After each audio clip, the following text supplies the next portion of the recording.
ಧರ್ಮಸ್ಥಳ ಭಾಗದಲ್ಲಿ ಹೂತಿಟ್ಟ ರಹಸ್ಯ ಹುಡುಕಾಟ ಕ್ಲೈಮ್ಯಾಕ್ಸ್ ಹಂತಕ್ಕೆ ಬಂದು ನಿಂತಿದೆ.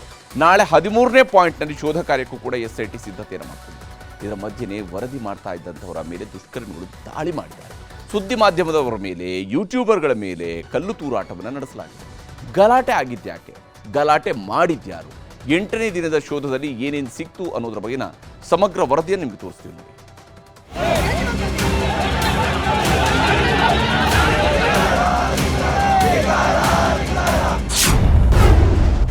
ಧರ್ಮಸ್ಥಳ ವರದಿ ಮಾಡುತ್ತಿದ್ದವರ ಮೇಲೆ ಅಟ್ಯಾಕ್.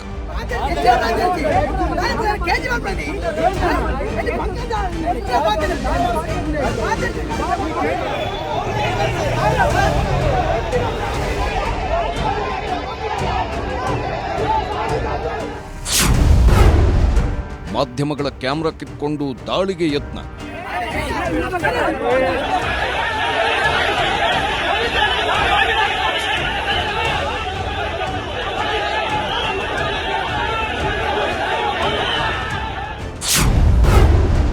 ವರದಿಗಾರರು ಯೂಟ್ಯೂಬರ್ಗಳ ಮೇಲೆ ಕಲ್ಲು ತೂರಾಟ.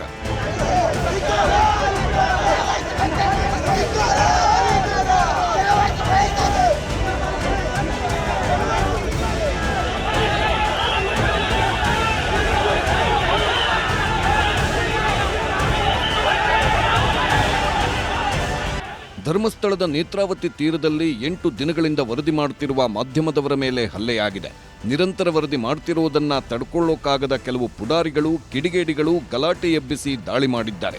ಮಾಧ್ಯಮಗಳ ಕ್ಯಾಮೆರಾ ಕಿತ್ಕೊಳ್ಳೋಕೆ ಪ್ರಯತ್ನಿಸಿದಾಗ ಮಾಧ್ಯಮ ವರದಿಗಾರರು ಅಡ್ಡ ನಿಂತರು. ಆಗ ಕಲ್ಲು ತೂರಾಟನೂ ಮಾಡಿದ್ದಾರೆ. ಸ್ಥಳದಲ್ಲಿದ್ದ ಪೊಲೀಸರು ಎಷ್ಟೇ ಹರಸಾಹಸ ಪಟ್ಟರು ಪೊಲೀಸರ ಮೇಲೂ ದಾಳಿಗೆ ಯತ್ನಿಸಿದ್ರು.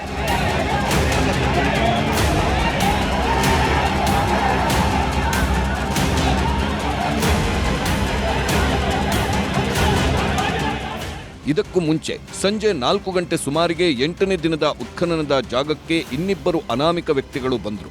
ನಾವು ಹೆಣಗಳನ್ನು ಹೂಳಲು ಸಹಾಯ ಮಾಡಿದ್ದೀವಿ ಅಂತ ಬಂದಿದ್ರು. SIT ಅಧಿಕಾರಿಗಳು ಮತ್ತಿಬ್ಬರು ಅನಾಮಿಕರ ಮಾಹಿತಿ ಆಧರಿಸಿ ಶೋಧ ನಡೆಸಿ ಹೊರಗೆ ಬಂದರು.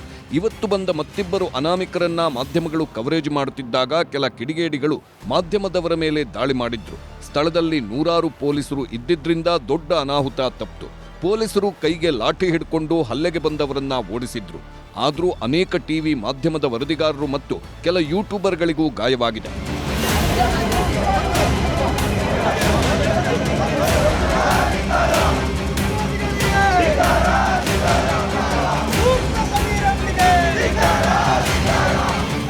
ಇದಿಷ್ಟು ಸಂಜೆ ಧರ್ಮಸ್ಥಳದಲ್ಲಿ ನಡೆದ ಗಲಾಟೆಯಾದ್ರೆ, ಬೆಳಿಗ್ಗೆಯಿಂದ ಧರ್ಮಸ್ಥಳ ಕಾಡಿನೊಳಗಿನ ರಹಸ್ಯ ಭೇದಿಸುತ್ತಿರುವ SIT ಬಂಗ್ಲೆಗುಡ್ಡದಲ್ಲಿ ಶೋಧಕ್ಕೆ ಇಳಿದಿತ್ತು.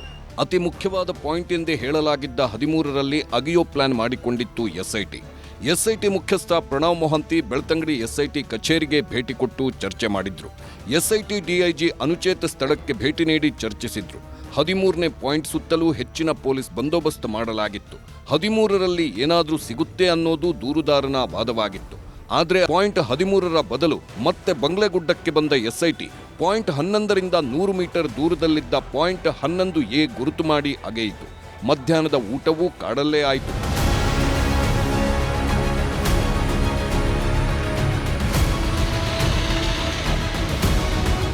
ಪಾಯಿಂಟ್ 11Aನಲ್ಲಿ 3 ಅಡಿ ಆಳಾಗಿದ್ರೂ ಏನೂ ಸಿಗಲಿಲ್ಲ. ಪರಿಣಾಮ ಆ ಗುಂಡಿಯನ್ನ ಅಲ್ಲೇ ಮುಚ್ಚಿ ವಾಪಸ್ಸಾಯಿತು SIT ಟೀಮ್. ಇದೀಗ 13ನೇ ಪಾಯಿಂಟ್ನತ್ತ ಎಲ್ಲರ ಚಿತ್ತ ಬಿದ್ದಿದೆ. ಪಾಯಿಂಟ್ 13 ಅಗೆಯೋದೇ SITಗೆ ದೊಡ್ಡ ಸವಾಲಾಗಿದೆ.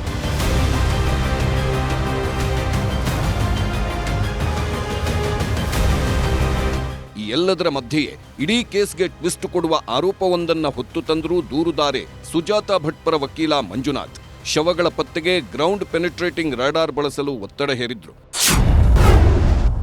GPR ಖರೀದಿಗೆ ಕೆಲ ಶಕ್ತಿಗಳಿಂದ ಅಡ್ಡಿಯಾಗ್ತಿದೆ ಎಂಬುದು ಮಂಜುನಾಥ್ ಆರೋಪ. GPR ಯಂತ್ರ ಸಿಗದಂತೆ ಕೆಲವರಿಂದ ಪಿತೂರಿ ಆಗ್ತಿದೆಯಂತೆ. ಕಂಪನಿಗಳ ಮೇಲೆ ಒತ್ತಡ ಹಾಕಿ ಬೆದರಿಕೆ ಹಾಕ್ತಿದ್ದಾರೆ ಅಂತ ಆರೋಪ ಮಾಡಿದ್ದಾರೆ ಮಂಜುನಾಥ್. ಹಾಗೆ ಕೆಲವರು ಮುಂಗಡವಾಗಿ GPR ಬುಕ್ಕಿಂಗ್ ಮಾಡಿದ್ದಾರೆ. SIT ತನಿಖೆಗೆ GPR ಸಿಗದಂತೆ ಪಿತೂರಿ ಅಡ್ಡಿ ಮಾಡುತ್ತಿದ್ದಾರೆ. ಇದರಿಂದಾಗಿ ನ್ಯಾಯಕ್ಕಾಗಿ ಹೋರಾಡುತ್ತಿರುವ ಕುಟುಂಬಗಳಿಗೆ ಅತಿ ದೊಡ್ಡ ಅನ್ಯಾಯ ಆಗುತ್ತೆ ಎಂಬ ಗಂಭೀರ ಆರೋಪ ಮಾಡಿದ್ರು ಮಂಜುನಾಥ್. ಹಾಗಾದ್ರೆ ಏನಿದು GPR? ಧರ್ಮಸ್ಥಳ ಕಾಡಿನೊಳಗೆ GPR ಏನ್ ಮಾಡುತ್ತೆ? ಏನೆಲ್ಲ ಸವಾಲುಗಳಿವೆ ಎಂಬ ಪ್ರಶ್ನೆಗಳು ಏಳುತ್ತವೆ. ಮಣ್ಣಿನೊಳಗೆ ಸೇರಿರುವ ಮೂಳೆಗಳನ್ನು ಪತ್ತೆ ಹಚ್ಚಲು ಜಿಪಿಆರ್ ತಂತ್ರಜ್ಞಾನ ಸಹಕಾರಿಯಾಗುತ್ತೆ. ಗ್ರೌಂಡ್ ಪೆನಿಟ್ರೇಟಿಂಗ್ ರೇಡಾರ್ ಮೂಲಕ ಮೂಳೆಗಳು ಎಷ್ಟೇ ಆಳದಲ್ಲಿದ್ದರೂ ಪತ್ತೆ ಮಾಡುತ್ತೆ. ಪ್ರಕೃತಿಯ ಸ್ಥಿತಿಗತಿಗಳು ಕೂಡ ಪರಿಣಾಮ ಬೀರುತ್ತೆ. ಮಣ್ಣಿನಲ್ಲಿ ಆಸಿಡ್ ರೂಪ ತಾಳಿರುವ DNA ಸಂಗ್ರಹಿಸಿ ಪರೀಕ್ಷಿಸಬೇಕು. ಭಾರಿ ಮಳೆ, ತೇವಾಂಶ ಜಾಸ್ತಿ ಇರುವ ಕಾರಣಕ್ಕೆ ಮೂಳೆಗೆ ಹಾನಿಯಾಗಿರೋದಿಲ್ಲ. GPR plus thermal scanners, so plus ನಾವು ಸ್ನಿಫರ್ ಡಾಗ್ಸ್ ಯೂಸ್ ಮಾಡ್ತಿದ್ವಿ. ಅಂದ್ರೆ ಏನು, ಎಲ್ಲಿ ಕೊಳ್ತಿರೋ ಶವ ಇದೆ ಅದು ಕೆಲವು ಕೆನೈನ್ ಡಿವಿಷನ್ಸ್ ಅಂದ್ರೆ ನಾಯಿಗಳು ಅದಕ್ಕೆ ಟ್ರೈನ್ ಮಾಡಿರ್ತದೆ. ಅದು ವಾಸನೆ ಕಂಡು ಹಿಡಿದ್ಬಿಟ್ಟು ಇಲ್ಲಿ ಬಾಡಿ ಇದೆ ಅಂತ ನಮಗ್ ತೋರಿಸ್ತಿತ್ತು. ಸೊ ಈ ತರ 3 ವಿಧಗಳಿಂದ ನಾವು ಊತಿರ್ತಕ್ಕಂಥ ಬಾಡಿನ ನಾವು ಹುಡುಕ್ತಾ ಇದ್ವಿ. ಈ ಮಧ್ಯೆ ಧರ್ಮಸ್ಥಳ ಕಾಡಿನೊಳಗೆ ಚಟುವಟಿಕೆಗಳ ಮೇಲೆ ಅರಣ್ಯ ಇಲಾಖೆ ಕೂಡ ಕಣ್ಣಿಟ್ಟಿದೆ. SIT ತನಿಖೆ ವೇಳೆ ಅಕ್ರಮಗಳು ಬಯಲಾದ್ರೆ ಕ್ರಮಕ್ಕೆ ಅರಣ್ಯ ಇಲಾಖೆ ಮುಂದಾಗಿದೆ. ನೋಡಿ, ತನಿಖೆ ನಡೀತಾ ಇದೆ. ತನಿಖಾ ವರದಿ ಆಧಾರದ ಮೇಲೆ ಮುಂದಿನ ಕ್ರಮ ತಗೊಳ್ತೀವಿ. ಅರಣ್ಯ ಇಲಾಖೆ ಅಧಿಕಾರಿಗಳು ಎಲ್ಲಾದರೂ ನಿರ್ಲಕ್ಷ್ಯತನ, ಬೇಜವಾಬ್ದಾರಿತನ ತೋರಿಸಿದ್ರೆ ಕಾನೂನು ಪ್ರಕಾರ ಶಿಸ್ತು ಕ್ರಮ ಜರುಗಿಸ್ತೇವೆ. ಅದಕ್ಕೆ ನಾನು ಹೇಳ್ತಾ ಇದ್ದೇನೆ, ಅದು ಎಲ್ಲಿ ಇಲ್ಲಿಗಲ್ ಆಗಿದೆ, ಯಾವ ಅರಣ್ಯ ಪ್ರದೇಶ ಇದೆ, ಯಾವ ಸರ್ವೆ ನಂಬರ್ ಇದೆ, ಯಾರ ವ್ಯಾಪ್ತಿಯಲ್ಲಿ ಬರ್ತದೆ, ಯಾವತ್ತಾಗಿದೆ, ಯಾರು ಜವಾಬ್ದಾರಾಗಿದ್ದಾರೆ, ಅದೆಲ್ಲ ತನಿಖೆಯಲ್ಲಿ ಬರ್ತದೆ. ತನಿಖಾ ವರದಿ ಬಂದ ಮೇಲೆ ಮುಂದಿನ ಕ್ರಮ ಆಗುತ್ತೆ. ಅಕ್ರಮವಾಗಿದ್ರೆ ಖಂಡಿತವಾಗಿ ಕ್ರಮ ಆಗುತ್ತೆ. ಮೂಳೆಗಳ ಹುಡುಕಾಟದೊಂದಿಗೆ SIT ಇನ್ನಷ್ಟು ಸಾಕ್ಷಿಗಳು, ದಾಖಲೆಗಳನ್ನು ಜಾಲಾಡುತ್ತಿದೆ. ಧರ್ಮಸ್ಥಳ ಗ್ರಾಮ ಪಂಚಾಯಿತಿಯಿಂದ ಇನ್ನಷ್ಟು ಮಾಹಿತಿ ಸಂಗ್ರಹಿಸಿದೆ. 1995ರಿಂದ 2005ರವರೆಗೆ ಗ್ರಾಮ ಪಂಚಾಯಿತಿಯಲ್ಲಿ ಕೆಲಸ ಮಾಡಿದವರ ಮಾಹಿತಿ ಪಡೆದಿದೆ. PDOಗಳು, ಅಧ್ಯಕ್ಷರು, ಉಪಾಧ್ಯಕ್ಷರು, ಸದಸ್ಯರು ಹಾಗೂ ಸಿಬ್ಬಂದಿಯ ಮಾಹಿತಿ ಸಂಗ್ರಹ ಮಾಡಿದೆ. ಮೊನ್ನೆಯಷ್ಟೇ ಗ್ರಾಮ ಪಂಚಾಯಿತಿ ವ್ಯಾಪ್ತಿಯಲ್ಲಿ ಹೂತಿರುವ ಅನಾಥ ಶವಗಳ ವರದಿ ಪಡೆದಿತ್ತು. 1995ರಿಂದ 2014ರವರೆಗಿನ UDR ದಾಖಲೆಗಳನ್ನೂ ಪಡೆದುಕೊಂಡಿತ್ತು. ಇದೀಗ ಇನ್ನಷ್ಟು ಸಾಕ್ಷಿಗಳ ಸಂಗ್ರಹ ಮಾಡಿರೋದು ಕುತೂಹಲ ಮೂಡಿಸಿದೆ.